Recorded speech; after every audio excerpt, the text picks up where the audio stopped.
That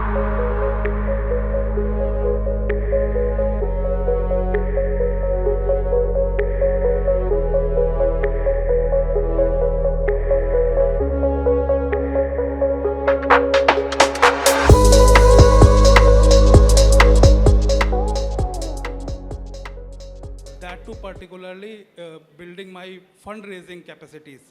So that, since fundraising capacity is something which usually restricted people would not fund for. So, Got that. and So those capacity activities can Yeah. get more funds in future. Thank you. That's an important point. Yeah. Hi, please. I'm Pallavi and I'm from Best Practices Foundation, and we are into livelihood. And currently our livelihood is, we help marginalized women to create their businesses, and it's off farm. And if we get unrestricted fund, we would like to strategize and design a pilot which includes green livelihood for the drought prone and torrential rain areas. Wonderful. So we are hearing different things. Hidden costs, we are thinking capacity building.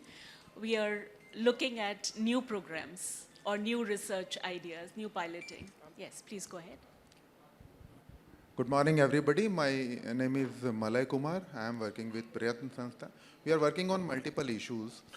If given an opportunity and we are given 10 lakh rupees, normally what happens when we implement any program, the component of sustainability is always there, but at the last moment, it always struggles. So we'll invest that money into strengthening the mechanisms which we have developed to ensure the sustainability of the programs which we are doing. Thank you. Okay, strengthening mechanisms. So we've heard. Okay, one more, and then we'll move ahead. Yeah, okay, I'm so go sorry. I represent We Do Good. We're an intermediary between NGOs and skilled volunteers. We help NGOs close operational gaps through skilled volunteers which come from corporate. Now, we want to invest, if given 10 lakhs, we put that money into tech, building a platform where NGOs can find those volunteers, and the entire process is tech-driven. Thank you. Can you move the slide? Yeah. So we heard this. We heard if you get unrestricted funds, where would you like to use them? We heard about capacity building, building organization, program sustainability for sure, researching new ideas. We didn't hear, we heard about building a tech platform for sure, and planning. So those are largely the areas where we would like to spend in case we got an unrestricted grant. Where do you get such funds from? So who or where would you get the 10 lakhs from?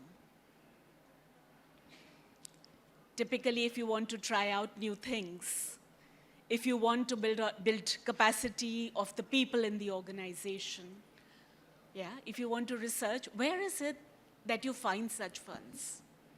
Government grants, philanthropists, individual donors, people who resonate with your cost and can help in terms of maybe resources, resource mobilization, not just funds, but resources. Yeah. That's true for largely program grants, I think, right?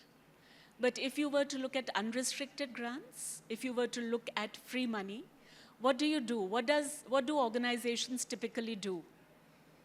Yeah, go ahead. Individual donors is one. Yeah. Sorry?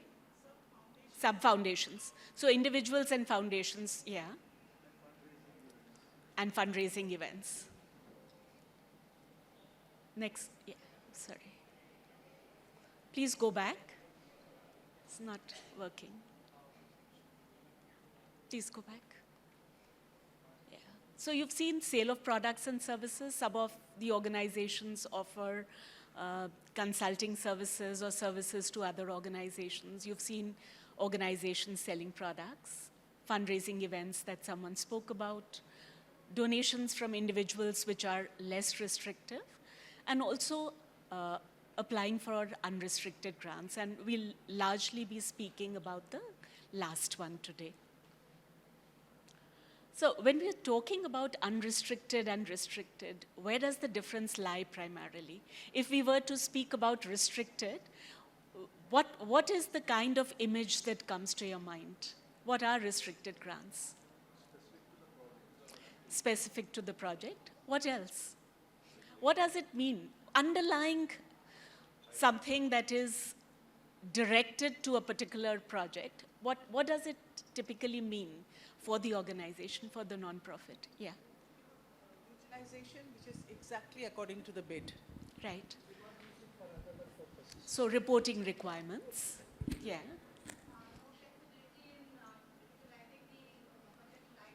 Right, no flexibility, true. Anything else? Yeah, so um,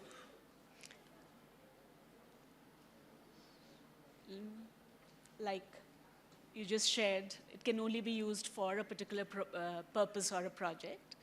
Also, lack of flexibility for sure. Less autonomy, you can kind of really deal with it. More accountability, lots of requirements as far as reporting and other due diligence formalities are concerned. Also, sometimes a perceived lack of power in terms of decision-making abilities. You're doing the work, but many a times you're driven by the donor agenda, right? So if you were to compare it with unrestricted, so what would you say are the advantages of unrestricted, or what would you count as unrestricted?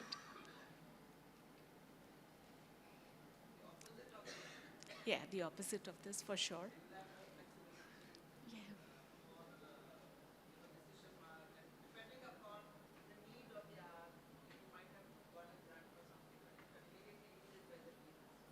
Yeah.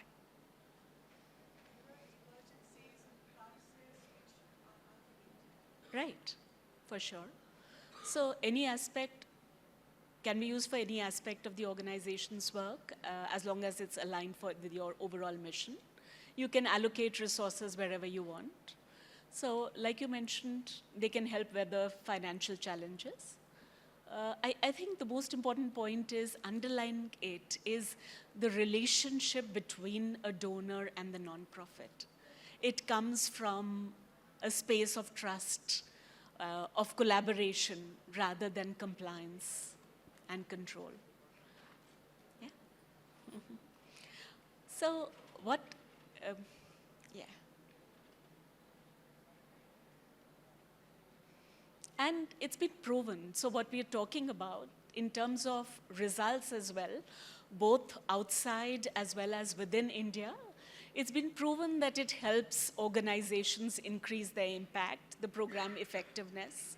It helps them build new partnerships and actually invest in themselves. And yeah. Do you know of any examples? Okay, let's look at another question. Why do organizations or why do funders not look at unrestricted grants? Yeah, there are some restrictions that CSR places that it can be. But within that also there is flexibility. We'll talk about that later. CSR, you can't give corpus grants for sure. That doesn't come under CSR. But what else? So you spoke about the fact that foundations and individuals are good possible sources, but sorry, we'll do it one at a time. You said lack of trust. That's an important one. Mandates of the corporates themselves. Sorry? Mandates from the corporates. Mandates from the Yeah. corporates. Okay. Yeah. So one is lack of trust. The other is the perceived risk. You don't know whether, yeah, please go ahead. You have a mic. Okay.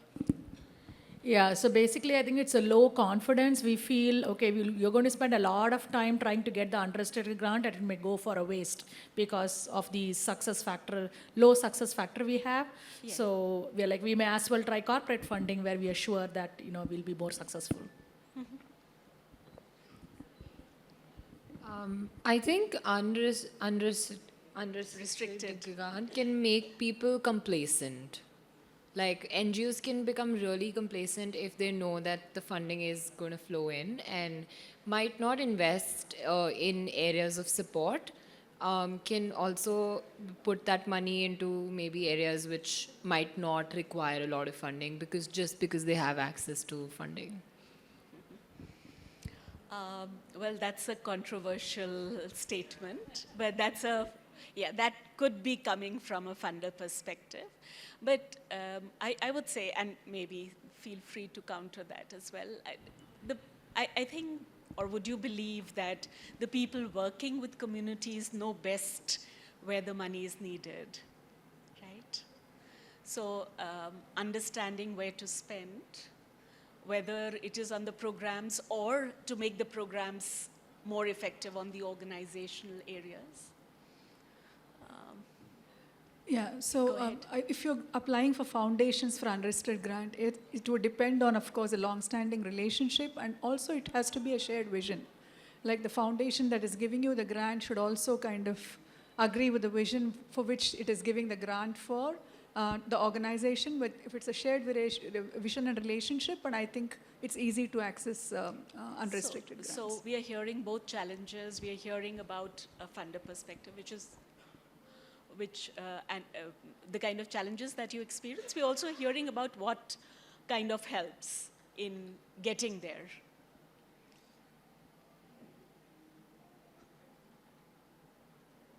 You've heard about the examples, right? You've heard about MacKenzie Scott. So interestingly, their website talks about yield giving, belief in adding value by giving up control. They've funded about 2,300 organizations with a lot of money across the world, a lot of them from India itself. And the organizations didn't need to go through a due diligence. It was, they didn't have to apply. They did go through a due diligence. They didn't need to apply. There wasn't a formal application process. They hired people who went out and researched. And their requirement from recipients is an annual 3-page letter.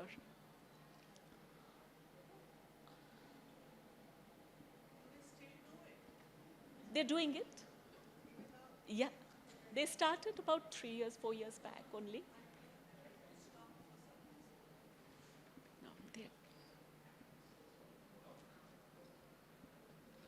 so the results in terms of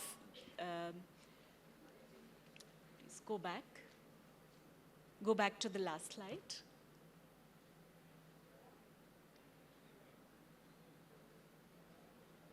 Yeah. No, go back to the last slide, not forward. Before this, yeah. Yeah. So the research shows that what happened to these grants from MacKenzie, 80% of the people who received them, the organization said they were truly transformational, allowing them to invest in areas that they wanted to, allowing them to strengthen the organizational capacities. They also spent, so they looked at non-program as well as program spending. Some of them, 40% of them, also used the funds to re-grant further. So MacKenzie was giving till their last grant cycle was about 6 months back, that I'm definitely aware of. There's Ford Foundation's Build program, which gives 5 years of funding commitment, both a general operating support grant as well as institutional strengthening. And those can be across the areas that the organization chooses. You can go ahead. Largely across these 4 areas. So people, systems, strategy, and finance. These are examples from outside India. Do you know of examples within India? Who funds unrestricted grants? Edelgive. That's right. Who else? Edelgive through their Grow Fund. Who else? Yeah, that's a wonderful example. Pay What It Takes initiative that largely advocates for unrestricted grants. Bridgespan, along with 4 other organizations, started it. Which are the other organizations in India? Yeah, Azim Premji Foundation. APPI, earlier, now it's merged with Azim Premji. They give corpus grants, which is huge. Not too many organizations give that. Sorry? Nilikani Philanthropies, that's a very good example. Nilikani Philanthropies gives funding to build your reserves, again, to build your financial resilience, which is hugely important as far as nonprofits are concerned. Can you go ahead, please? Not working.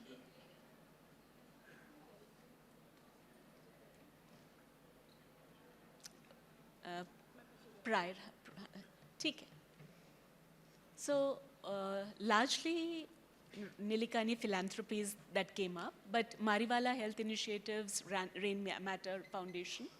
There are organizations that give specifically for organizational development.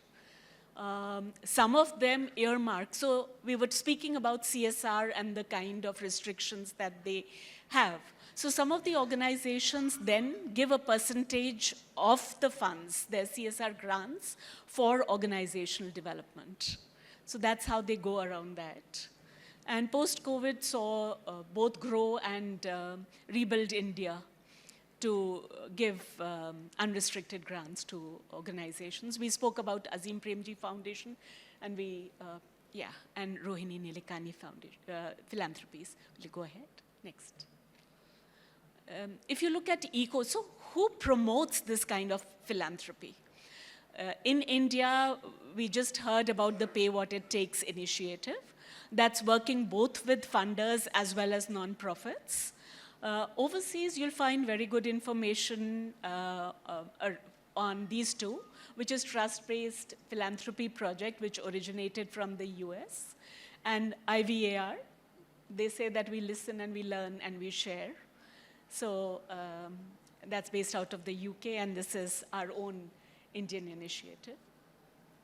What you will find is both resources as to how what funders can do to promote this kind of philanthropy, as well as nonprofits, how they can move on this ladder. So good resources across all three resources. Can we move ahead? So how do you access them? We heard someone say that the vision needs to be aligned. We heard someone else speak about building relations. What else is required to access? Sorry? Yeah, showcase the outreach. So if you were to look at saying that, you know that when you look at project-based grants, what is it that you need to do to access them? Is accessing unrestricted grants any different? Is it any different? If it is different, how is it different? What is it that you need to do? Show impact, general impact of the organization, yes. What else? Impact, evidence of success, good. What else? You have to have, okay. So project in the sense of what is it that you will spend the unrestricted grants on, okay. You mentioned accountability. How will you showcase accountability for this kind of a project, okay. Sorry? Yeah, I have the capacity to do that. Okay. All right. Come again. Will you explain? For example, if I am accessing a grant for a certain kind of work, so I should be testifying, I should be having enough evidence, the past experience with me that I can utilize these grants for a particular purpose for which I am seeking. How do you start then? If you can't show past experience, how do you start? Ma'am, I think prior to applying to any kind of funding and all that, it needs a lot of homework. And I think wherever you apply, you might need to show that you understand that domain, and there should be something with you already, maybe very least or very less, something which you have maybe done with little resources or through voluntarily also. That way, I believe would be a very key factor in convincing the sponsor or the funder to just release the grants or in the favor of the agents. That's That one way. perspective for sure. Thank you, Yeah, ma'am. please go ahead. Yeah, projects need sustainability and scalability. But you're asking somebody to invest in your sustainability, right?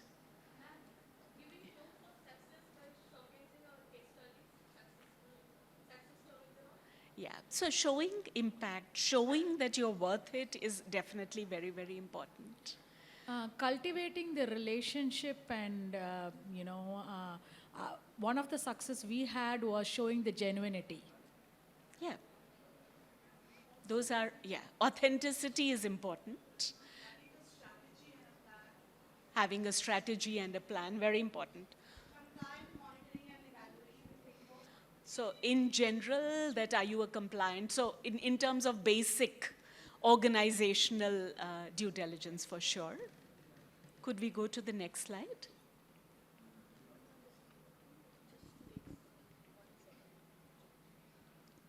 Okay, so some of the fundamentals between restricted and unrestricted grants don't change.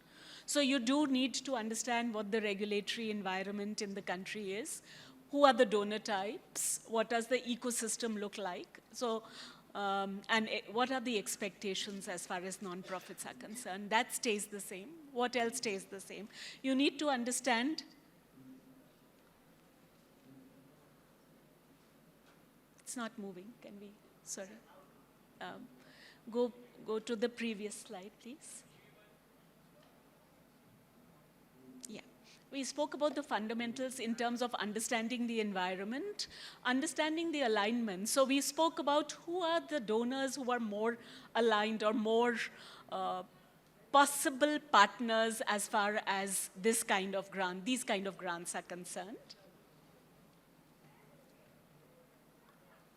And the fundraising cycle remains the same. That means that you identify, then you shortlist or qualify who is a possible funder, you cultivate them, you ask for the funds, and how do you then steward them or build a relationship with them post the grant.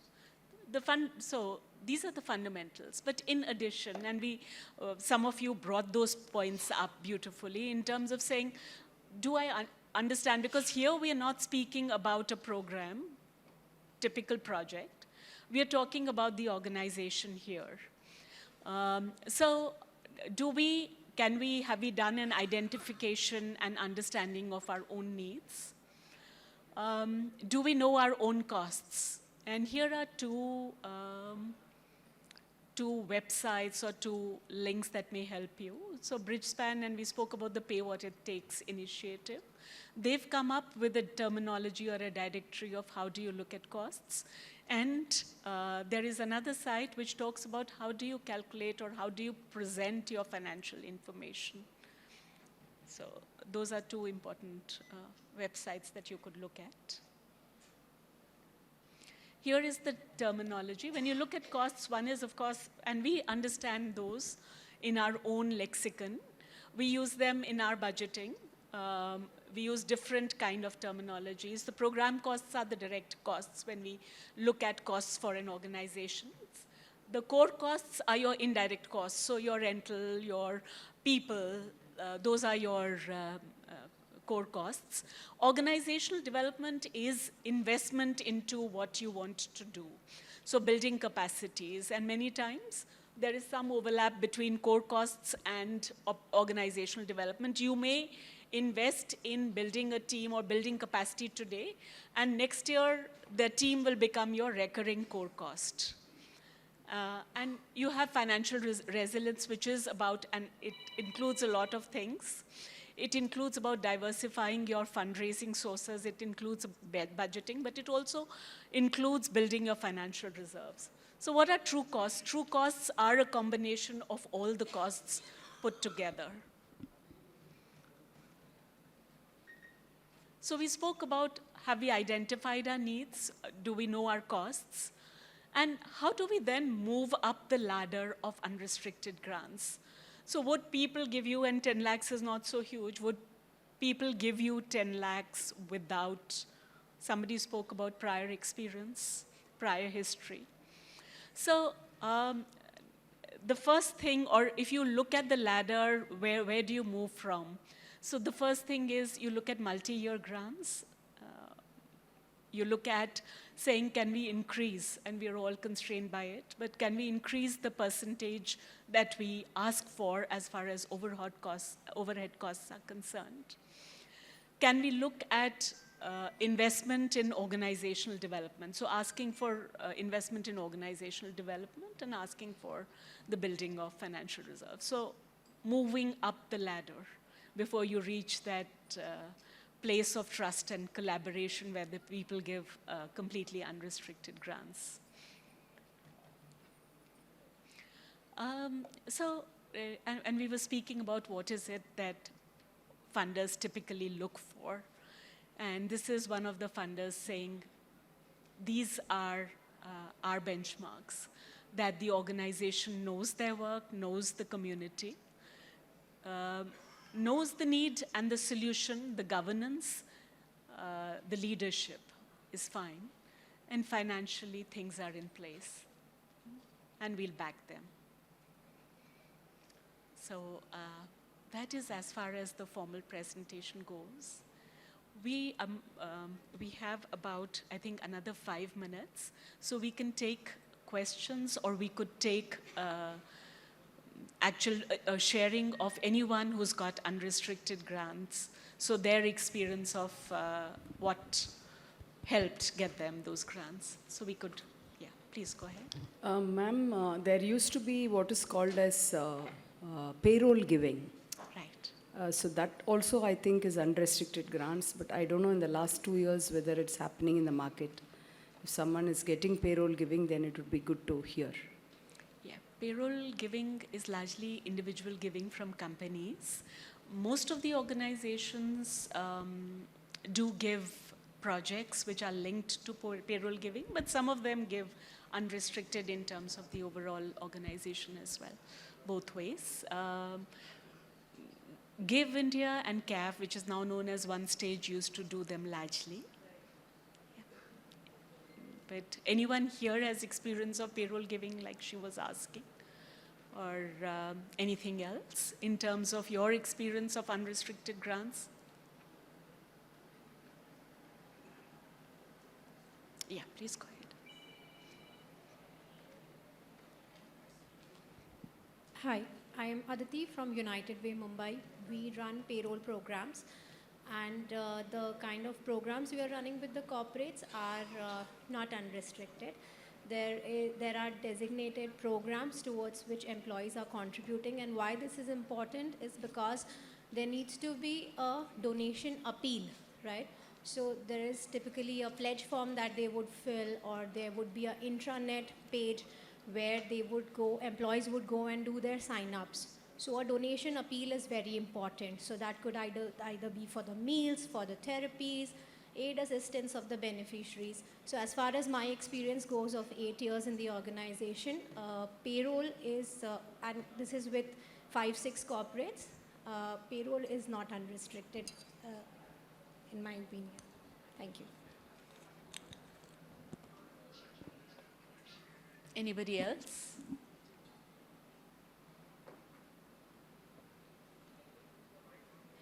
Any other feedback, any other comments? Has anybody tried unrestricted grants? Have you got money? Yeah, you have. From where, and what was the experience like? In fact, whenever we've got unrestricted funds, it's been very good experience. Yeah. There's a lot of trust from the people who give it to you. They really don't want, utilization reports. They know that you're audited, that you're compliant, and we are audited by the Big Four, so they trust that. So yes, and it's so useful to have that money for a lot of costs which you cannot show in utilization for, let's say, CSR or other fixed projects. So we've got payroll grants also from employees of company who've decided during puja or during Diwali, we'll all give to the children, a pair of shoes that's- or whatever, and good amount of money the employees have been able to raise. So that's a good experience. Yeah. So we have one positive experience right here. Yeah. Hello ma'am, my name is Sweksha and I work for the organization called as Manavlok. We are based in the Bir district of Maharashtra. So as for the payroll grant, we receive funding from Third Max Foundation and their employees donated us almost 1 CR and the community itself raised 1 CR for the water conservation program that we did. So with that amount, we rejuvenated the entire river, which was like completely absorbed with silt. So for the removal of the silt, we did that program and we had a wonderful experience from the Thermax team itself. And it boosted the confidence of the community also that someone else is donating for them and they also raise the money for the cause. Thank you. Somebody else.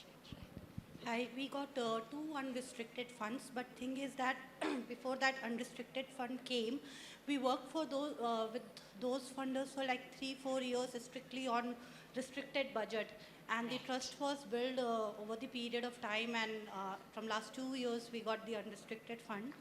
Now for the new funds, we are struggling to get any kind of fund for our pilot, for our thinking and all. So if you can break down the advocacy part, you were talking about how to do the advocacy, so that will be great to understand. So we were speaking about moving up, doing it in a phased manner, moving up the ladder. So we spoke about saying that the same thing that you spoke about, that people who gave you unrestricted were donors who'd been with you for 3-4 years. So other donors who largely give for program, how do you move them up the ladder? How do you make sure that they can allocate a part of their grant to your OD costs? So one is around that. Secondly, we shared some names in terms of, and there will be many others, who do look at building organizational capacity as part of their mandate. So targeting those. The third is your high net worth individual donors. So, and when you talk about, so advocacy is largely about educating, so building awareness and educating existing donors, or looking at donors whose mandate already exists. So how do you then influence them to give that to you? We could have another discussion offline as well. We could talk after this. I think we are running out of time, so just, yeah, please go ahead. Last one. In my previous assignment, we used to get matching grants for volunteering, which is done by the employees. Right. So the employees' volunteering hours itself would fetch per hour so many dollars, Right. and the company would also match them. It. And there used to be a platform. Right. I don't find them these days. It used to be done by BNY Mellon. Yeah, it is done used by to do that. Microsoft as well. There Okay. are other companies which do matching grants. Yes, Yeah. for volunteering. Right. Yeah. Or matching, I was talking about matching funds as well. So if an employee gives Right. 1,000 rupees, the employer matches it. So we'll close it here. Thank you very much for the engagement and the participation. Thank you.